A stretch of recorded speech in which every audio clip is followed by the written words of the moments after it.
Hi കൂട്ടുകാരെ, പുതിയൊരു വീഡിയോയിലേക്ക് എല്ലാവർക്കും സ്വാഗതം. അങ്ങനെ നന്ദിനിക്ക് ആ വലിയ പുരസ്കാരം കിട്ടുകയാണല്ലോ. നന്ദിനി പറഞ്ഞ ആ ഐഡിയ അത് തെന്നിന്ത്യൻ കമ്പനിയും ഒന്നടക്കം എല്ലാ കമ്പനികളും ഏറ്റെടുത്തിരിക്കുകയാണ് കേട്ടോ. ഒട്ടും പ്രതീക്ഷിക്കാത്ത പത്മക്ക തിരിച്ചടി. നന്ദിനിയെ അടുക്കളയിൽ ചവിട്ടിക്കൂട്ടി ഇടാമെന്ന് കരുതിയ പത്മക്കാണ് കേട്ടോ ഇത്രയും വലിയ ഒരു തിരിച്ചടി കിട്ടിയിരിക്കുന്നത്. അങ്ങനെ ഈ സമയം ഓരോ ആളുകളും ചോദിച്ചും കൊണ്ടിരിക്കുകയാണ്. ഓരോ മാധ്യമ പ്രവർത്തകന്മാരും ചോദിച്ചും കൊണ്ടിരിക്കുകയാണ്, നിങ്ങൾക്ക് എങ്ങനെ ഇത്ര ഐഡിയ വന്നു? എത്ര ആളുകൾ ഇതിൻ്റെതായ കോഴ്സ് CEO പോസ്റ്റിലിരിക്കാനും അതുപോലെ എന്തെല്ലാം പഠിച്ചിട്ടാണ് ഇങ്ങോട്ടേക്ക് വരുന്നത്?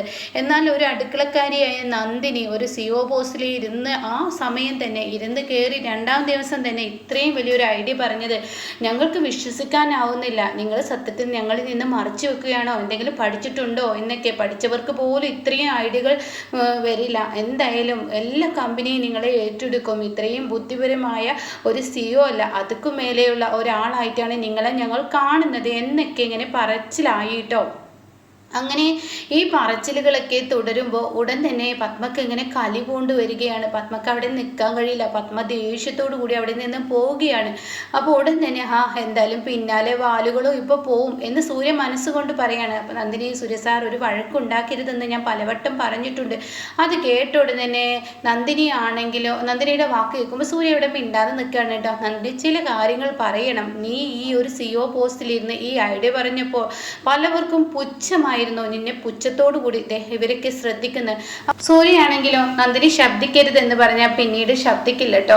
അങ്ങനെ പിന്നീട് മിണ്ടില്ല. അപ്പൊ ഈ സമയം ഇവര് വന്നുകൂടി ഇവരുടെ ചോദ്യങ്ങളായി മാധ്യമപ്രവർത്തകർ ചോദിക്കുകയാണ്, എന്താണ് സത്യത്തിൽ ഇത്രയും വലിയൊരു ഐഡിയ കൊടുന്ന നിങ്ങൾക്ക് ഇനി എന്തെങ്കിലും ഒരു ഓഫർ കിട്ടുകയാണെങ്കിൽ, അതായത് വിദേശ കമ്പനിയിലോട്ട് പോവാനും അങ്ങനെയുള്ള കാര്യങ്ങളൊക്കെ വരികയാണെങ്കിൽ നിങ്ങൾ പോകുമോ എന്ന് ചോദിക്കുമ്പോഴേക്കും നന്ദിനി അതിന് മറുപടി പറയാൻ ഒരുങ്ങുമ്പോഴേക്കും സൂര്യ പറയുന്നത്, തീർച്ചയായും അത് പറയാനില്ലല്ലോ. നന്ദിനിയെ എത്രത്തോളം ഉയരങ്ങളിലോട്ട് എത്തിക്കാൻ പറ്റുമോ അത്രത്തോളം ഉയരങ്ങളിലോട്ട് എത്തിക്കും. കാരണം എന്തെന്ന് വെച്ചാൽ നന്ദിനി പറയും. അപ്പോൾ ഉടൻ തന്നെ നന്ദിനി എന്താ പറയേണ്ടതെന്ന് ചോദിക്കുന്നുണ്ട് കേട്ടോ. ആ സമയം സൂര്യ പഠിപ്പിച്ചു കൊടുത്ത കാര്യങ്ങൾ, അതായത് ഓരോ വീട്ടിലുള്ള വീട്ടമ്മമാരും ഒരു കഴിവും ഇല്ലാത്തത് കൊണ്ടല്ല ഒരു മുക്കിൽ അടങ്ങിക്കൂടുന്നത്. വീട്ടിലെ കുഞ്ഞുങ്ങളെ നോക്കുക, കുടുംബങ്ങളെ ഒന്നടക്കം നോക്കുക, വീടിൻ്റെ ചുറ്റുപാട് മറ്റുള്ള കാര്യങ്ങളെല്ലാം നോക്കി നടത്തുമ്പോൾ അവർക്ക് ഇതിലോട്ടൊന്നും ഇറങ്ങാൻ കഴിവില്ലെന്നുള്ള ആ തോന്നൽ, അതാണ് ഇപ്പൊ നന്ദിനി നിങ്ങളിൽ തെളിയിച്ചു തന്നത്. എല്ലാ സ്ത്രീകൾക്കും എല്ലാ കഴിവുകളുമുണ്ട്. ഒന്ന് ആഞ്ഞു പിടിച്ചാൽ എല്ലാത്തിലോട്ടും ഇറങ്ങാൻ പറ്റും. പലവരും വീടിന്റെ അടുക്കളയിൽ നിങ്ങളെ തളച്ചിടാൻ ശ്രമിപ്പിക്കുന്നുണ്ട്. ഇന്ന് അങ്ങനത്തെ കാലഘട്ടങ്ങളാണ്. അതുകൊണ്ട് തന്നെ ഉടൻ തന്നെ നിങ്ങൾ എല്ലാത്തിലും നിങ്ങളുടെ കഴിവ് തെളിയിക്കണം. അതിൽ നിന്നൊക്കെ പുറത്തോട്ട് വരണം. അപ്പോൾ സൂര്യ പറയാൻ ശരിയാണ്, എൻ്റെ ഭാര്യ പറഞ്ഞത്, അതിൽ നിന്നൊക്കെ നിങ്ങൾ പുറത്തോട്ട് വരണം.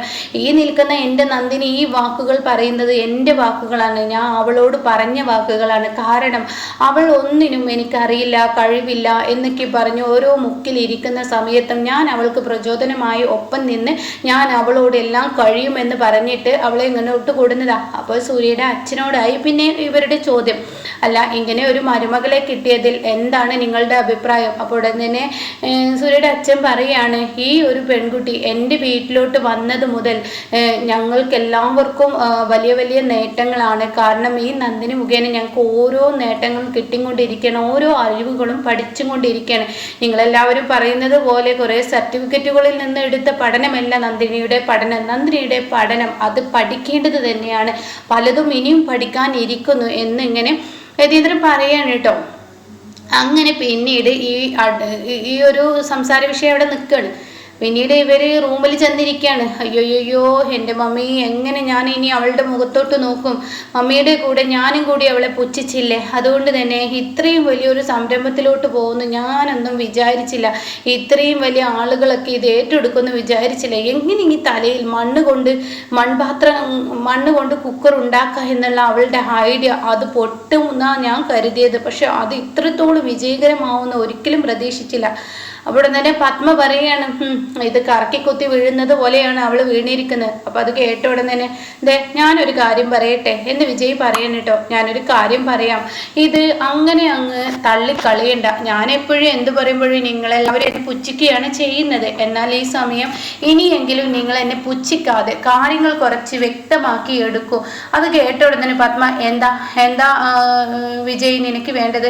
അതെ, കുറച്ച് വ്യക്തമാക്കി ഞാൻ പറയാം. ഈ നിൽക്കുന്ന ഞാൻ എന്ത് പറഞ്ഞാലും നിങ്ങൾക്ക് എല്ലാവർക്കും എന്നെ ഒരു കളിയാക്കലാണ്.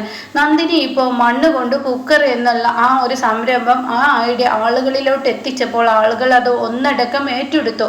ഇനിയിപ്പോൾ നാളെ അവൾ വിദേശത്തോട്ട് പറക്കുമോ എന്ന് പോലും അറിയാൻ കഴിയില്ല. അത് കേൾക്കുന്ന പത്മ ഒന്ന് മിണ്ടാതിരിക്കുന്നുണ്ട്. നിന്റെ ഓരോ നാക്കുകൊണ്ട് ഓരോന്നങ്ങ് പറയും, പിന്നീട് അതിലോട്ടങ്ങ് എത്തും. അയ്യോ, അങ്ങനെയൊക്കെ ആയിരുന്നെങ്കിൽ ഞാനിപ്പോൾ ഇന്ന് എവിടെ എത്തിയിരുന്നത്? ഞാൻ എൻ്റെ നാക്കുകൊണ്ട് ഓരോന്ന് പറഞ്ഞാൽ അങ്ങനെ ആവുമെങ്കിൽ. അപ്പോൾ തന്നെ പത്മയോട് തട്ടിക്കയറുന്ന സംസാരം വിജയ് സംസാരിക്കല്ലോ. അപ്പോൾ തന്നെ വിജയോട് പറയണമെന്നും മിണ്ടാതിരിക്കുക എന്ന് ഇവിടെ ഇന്ദ്രജ് പറയാൻ കേട്ടോ. ഉടൻ തന്നെ ഞാൻ മിണ്ടാതിരിക്കുക, എൻ്റെ വായ നിങ്ങൾക്ക് അടപ്പിക്കാം. പക്ഷെ ഞാനിവിടെ ഒരു കാര്യം പറയട്ടെ, അവൾ അങ്ങനെ ഒരു ഐഡിയ കൊടുന്നെങ്കിൽ നമുക്ക് വേറൊരു ഐഡിയ കൊണ്ടുവന്നാലോ? അപ്പോൾ ഇന്നിപ്പോൾ അവളെ തെന്നിന്ത്യൻ കമ്പനിയാണ് ഏറ്റെടുത്തതെങ്കിൽ നമ്മളെ അതുക്കും മേലെയുള്ള കമ്പനികൾ ഏറ്റെടുക്കും. അത് കേട്ടതിനോടുകൂടി അത് എന്ത് ഐഡിയ എന്നിങ്ങനെ പത്മ ചോദിക്കുകയാണ്. അതെ, അവള് മണ്ണ് കൊണ്ട് കുക്കർ എന്ന് പറഞ്ഞാൽ നമുക്ക് മണ്ണ് കൊണ്ട് ഫ്രിഡ്ജ് ഉണ്ടാക്കിയാലോ? ഇത് കേൾക്കുന്ന പത്മയുടെ അടുത്ത് ഒരു ഫ്ലവർ കൂച്ചയാണ് ഇരിക്കുന്നത്. അതെടുത്തിട്ട് എൻ്റെ ഇന്ദ്രജ ഇങ്ങനെ ഒരു കിഴങ്ങനാണല്ലോ നിന്റെ തലയിൽ കെട്ടിവെച്ചിരിക്കുന്നത്, ഇവനെ ഞാൻ അത് കേട്ട ഉടനെ ഇതുപോലെ തന്നെയല്ലായിരുന്നു നിങ്ങൾ നന്ദിനിയെയും പറഞ്ഞത്? നന്ദിനി ഈ ഒരു സംരംഭത്തെ കുറിച്ച് പറഞ്ഞപ്പോൾ നിങ്ങൾ പുച്ഛിച്ചില്ലേ? എന്നിട്ടിപ്പോൾ ആളുകൾ അത് ഏറ്റെടുത്തില്ലേ എന്ന് പറയുമ്പോൾ നിന്റെ ഭർത്താവിനോടൊന്നും മിണ്ടാതിരിക്കാൻ പറട്ടാ എന്ന് പത്മ പറയാണ്. ഇപ്പോൾ തന്നെ ഇന്ദ്രജ പറയാണ് ഒന്ന് മിണ്ടാതിരിക്കും, നിങ്ങൾ ഇവിടെ മനുഷ്യ ആകെ കലിപൊട്ടി നിൽക്കുകയാണെന്ന് പറഞ്ഞിട്ട് നിൽക്കുമ്പോൾ ഞാൻ പറയാനുള്ളത് പറഞ്ഞു എന്ന് പറഞ്ഞിട്ട് TV പോയി ഓൺ ചെയ്യാനായിട്ടോ. ആ സമയം കാണാം നന്ദിനിയെ ഇനി വിദേശ കമ്പനികൾ ഏറ്റെടുത്തിരിക്കുന്നു. ഒന്നടക്കം വിദേശ കമ്പനികൾ നന്ദിനിക്ക് വേണ്ടി ക്യൂ നിൽക്കുകയാണ്. അവളെ ഒരു വിദേശ കമ്പനിയിലോട്ട് കൊണ്ടുപോകാനുള്ള ഏർപ്പാടുകൾ ചെയ്തിരിക്കുന്നു എന്നുള്ള ആ ഒരു ഇത് കേട്ടോ. പല ഐഡിയകളും നന്ദിനിയുടെ തലയിലുണ്ട്, പലതും ആ കുട്ടിയിൽ നിന്ന് ഞങ്ങൾക്ക് പഠിക്കാനുണ്ട്. അപ്പോൾ പല കമ്പനിക്കാരും ഇത് തന്നെയാണ് പറയുന്നത്, അവളെ വിദേശത്തോട്ട് കൊണ്ടുപോകണം, പല കമ്പനിക്കാർക്കും ആവശ്യമുണ്ട്. അതുകൊണ്ട് തന്നെ നന്ദിനി മൂളുകയാണെങ്കിൽ ഓരോ ദിവസം ഓരോരുത്തർക്കായി ക്യൂ ബുക്കിംഗ് ചെയ്യുന്നത് പോലെ എന്നൊക്കെ പറഞ്ഞിട്ടുള്ള ആ സംസാരമാണ്. ഇത് കേൾക്കുന്ന പത്മക്ക് മൊത്തത്തിൽ അങ്ങ് കിളി പോവാണ് കേട്ടോ. പത്മയെ അവിടെ ഉടൻ തന്നെ ഇന്ദ്രജ മമ്മി അത് കേട്ടോ മമ്മി ആ ന്യൂസ് കണ്ടോ? അപ്പോഴേക്കും വീണ്ടും ആ ന്യൂസ് ആവർത്തിക്കുകയാണ് കേട്ടോ. ഇനി നന്ദിനിയെ ഉയരങ്ങളിലോട്ട് പറക്കുകയാണെന്നുള്ള സത്യം. അപ്പോൾ അത് ആ കുട്ടിയോട് വിളിച്ച് ചോദിക്കാൻ പോവുകയാണ്. എന്തായാലും ഇനി ആ കുട്ടി ഉയരങ്ങളിലോട്ട് പറക്കട്ടെ.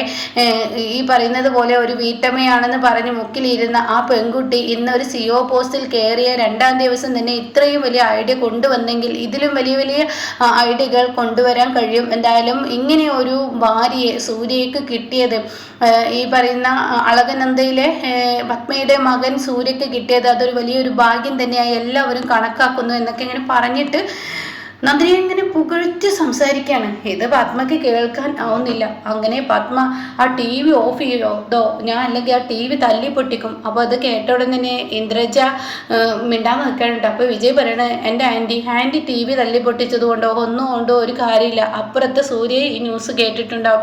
ഇനിയിപ്പോൾ അവളെ വിദേശത്തോട്ട് സൂര്യ പറപ്പിക്കുകയും ചെയ്യുമെന്ന് പറയണേട്ടോ. ഇത് കേൾക്കുന്ന പത്മ ഇനി എന്താ ഞാൻ ചെയ്യുക? എൻ്റെ കൂട്ടുകാരികളൊക്കെ ഓരോരുത്തരായി വിളിക്കൽ തുടങ്ങി.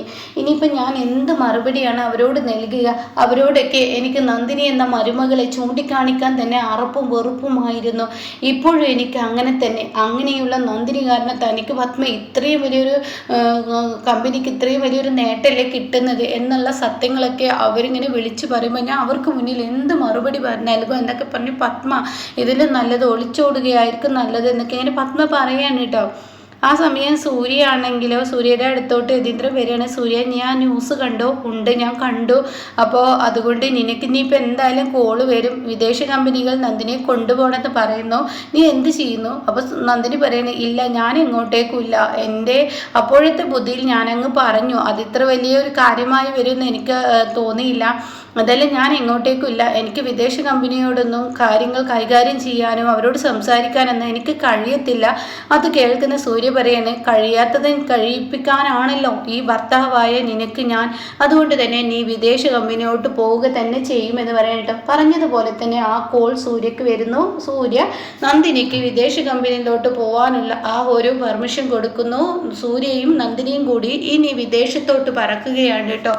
ഇതെല്ലാം കണ്ട് പത്മക്ക് ഇനി എന്താണ് ചെയ്യേണ്ടത്, ഇതിലും നല്ലത് മരണമായിരുന്നു എന്ന ആ ഒരു മാനസികാവസ്ഥയിലോട്ട് എത്തിത്തുടങ്ങുകയാണ് കേട്ടോ. അപ്പോഴാണ് വേദയുടെ കയറി വരവ്. വേദ പറയും, മമ്മി ഇപ്പൊ എന്തായി? സത്യം എന്ത് പറഞ്ഞാലും നമുക്കൊക്കെ കുറെ സർട്ടിഫിക്കറ്റുകൾ ഉണ്ട് എന്നുള്ളൂ. പക്ഷെ അവൾക്ക് നല്ല ഐഡിയയും ബുദ്ധിയാണ്. അവൾ എന്ത് പറഞ്ഞാലും അത് വിജയത്തിലോട്ടാണ്. ചിലത് അവൾ പൊട്ടത്തരം പറഞ്ഞാൽ പോലും അത് കറക്കിക്കുത്തി വലിയ ഒരു വിജയത്തിലോട്ടാണ് കയറിപ്പോകുന്നത്. ഇതിപ്പോ നമുക്കൊന്നും ഇനി ഒന്നിനും കഴിവില്ലാത്ത ഒരവസ്ഥയിലോട്ട്. എല്ലാവരും അളകനന്ദയിലെ പത്മയായിരുന്നു നോക്കിക്കൊണ്ടിരുന്നിരുന്നത്.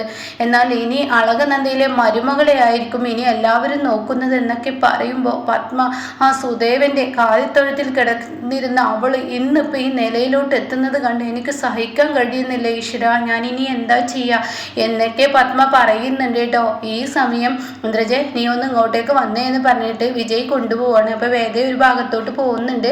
അപ്പോൾ എന്താ നിങ്ങൾക്ക് ഈ സമയം പറയാനുള്ളത്? അതെ, നിന്റെ മമ്മി കേൾക്കണ്ട. നീ ആണല്ലോ ആ കാലിത്തൊഴുത്തിൽ കിടക്കുന്ന സുദേവന്റെ മകളെ ഇങ്ങോട്ടേക്ക് കൈപിടിച്ച് സൂര്യക്ക് കൊടുത്തത്. ഇന്നിപ്പോൾ അതുകൊണ്ടുള്ള നേട്ടങ്ങൾ എന്തൊക്കെയാണെന്നുള്ളത് എനിക്കറിയോ. അപ്പോൾ തന്നെ വേദ പറയാൻ, ശരിയാണ്, ആ മിത്രയായിരുന്നെങ്കിൽ അവൾ കുടിച്ച് കൂത്താടി നടക്കുന്നവളാണ്. അത് മമ്മിക്ക് പേരുദോഷേ ഉണ്ടായിരുന്നുള്ളൂ. അവളെ കൊണ്ട് യാതൊരു ഉപകാരവും മമ്മിക്ക് കിട്ടത്തില്ല, യാതൊരു നേട്ടങ്ങളും കിട്ടത്തില്ല. അവള് കുടിച്ച് കൂത്താടി വല്ലവരോടും വഴക്കിട്ട് വരുന്നത് മമ്മിക്ക് ചീത്തപ്പേരായിരുന്നു. ആ കെട്ട് തന്നെ മതിയായിരുന്നു. ആ കഴുത്തിൽ താലി കെട്ടുകയായിരുന്നെങ്കിൽ ഇന്ന് നമുക്കും ഒരു സമാധാനം കിട്ടിയിരുന്നു എന്നൊക്കെ ഇങ്ങനെ പറയാണ് കേട്ടോ.